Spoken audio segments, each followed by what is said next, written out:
Hello friends, welcome back to my channel. In this video I want to tell you about the case Target data breach. Target data breach of 2013 is considered to be one of the largest data breaches in the history of the United States. In December of 2013, credit card numbers of almost 40 million customers were stolen from 2,000 Target stores around the country by accessing data on point-of-sale (POS) systems. A point-of-sale system or POS is the place where the customer makes the payment for the products or services at a store.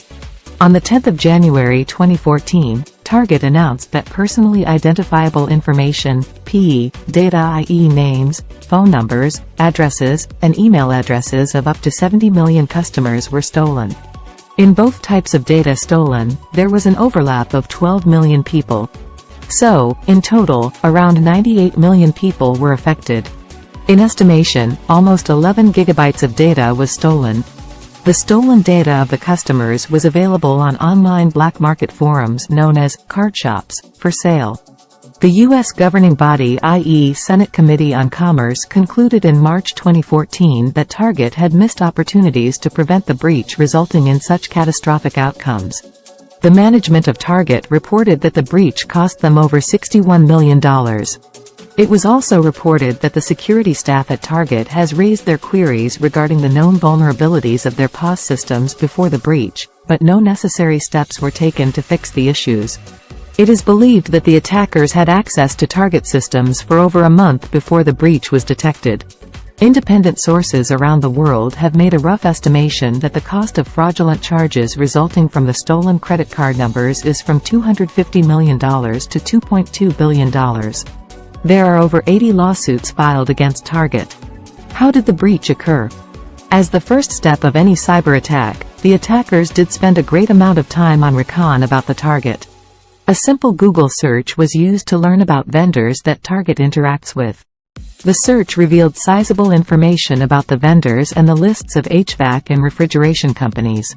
With the Google search, the cyber criminals came across a case study on Microsoft's site that described, to deploy patches, how Target had used tools such as Microsoft Virtualization Software, Microsoft System Center Configuration Manager, SCCM, and Centralized Name Resolution.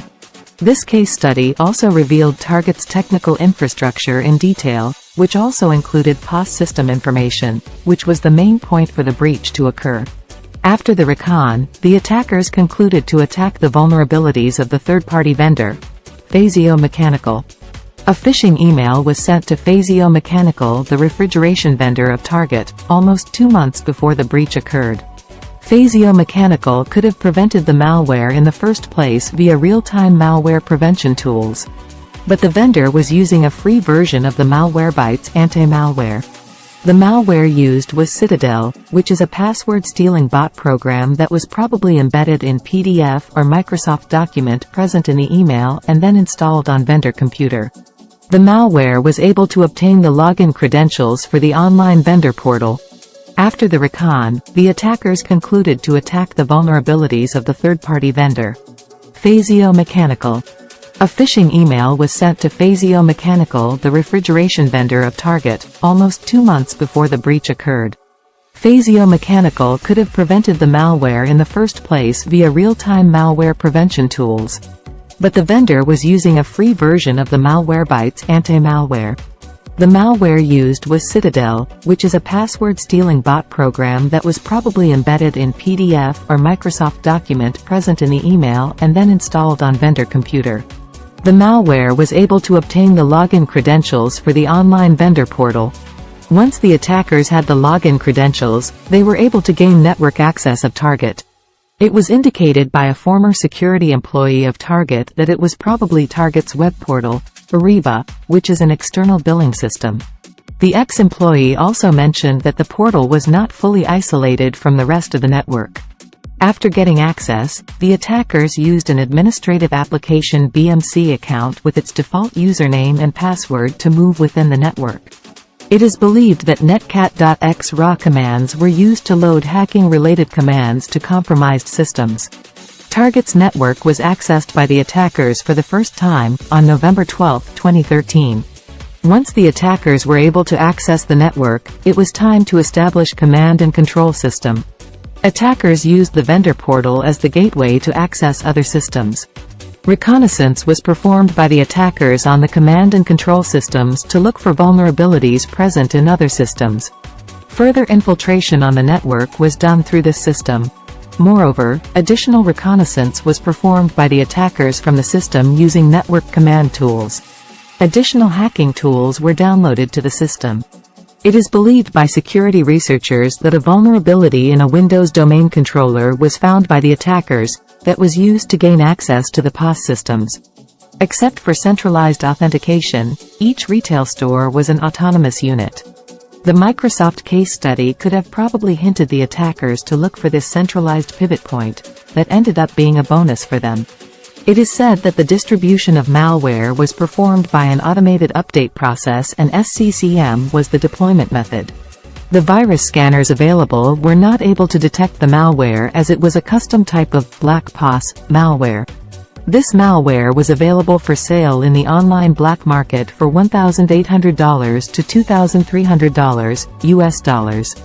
By November 30, 2013, the majority of POS systems in Target had this malware installed.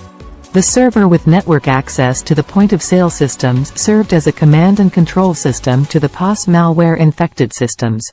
This command and control dump server used another malware to retrieve data from POS systems to the dump server. When the cards are swiped, the data is taken from the memory, which is stored in .dll file format. The command and control dump server used its malware to retrieve customer data.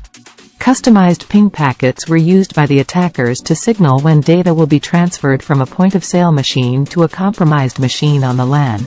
Windows tool, netcat.x might have been used, which has the ability to write data to TCP and UDP connections.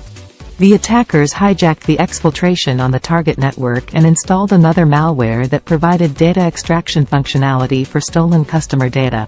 The attackers were able to retrieve data using the default administrative username and password, i.e., best1_user, backup $R, respectively. The malware was updated by the attackers several times from November 30 to December 2. The intrusion detection system of Target triggered urgent alerts whenever the malware was updated each time, but no actions were taken from the security team. It was also reported that Symantec antivirus software used in Target infrastructure also detected malicious behavior on this same server around November 2, 2013.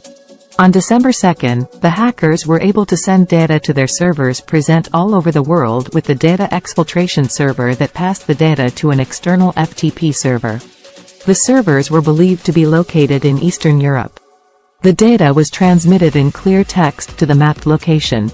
FireEye software was able to detect this exfiltration malware and the destinations to which the malware was sending data.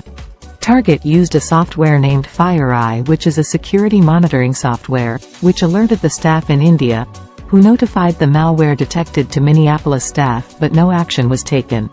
The stolen customer credit cards were sold on the online black market. The greatest downfall during the breach was Target's initial response. The security staff did not make the effort to analyze the alerts triggered. If the staff were more active and doing critical investigations on the alerts triggered, the attacks could have been stopped at some point in time. Subscribe the channel for such interesting and important information. Like, share and comment on the video. Thank you for watching.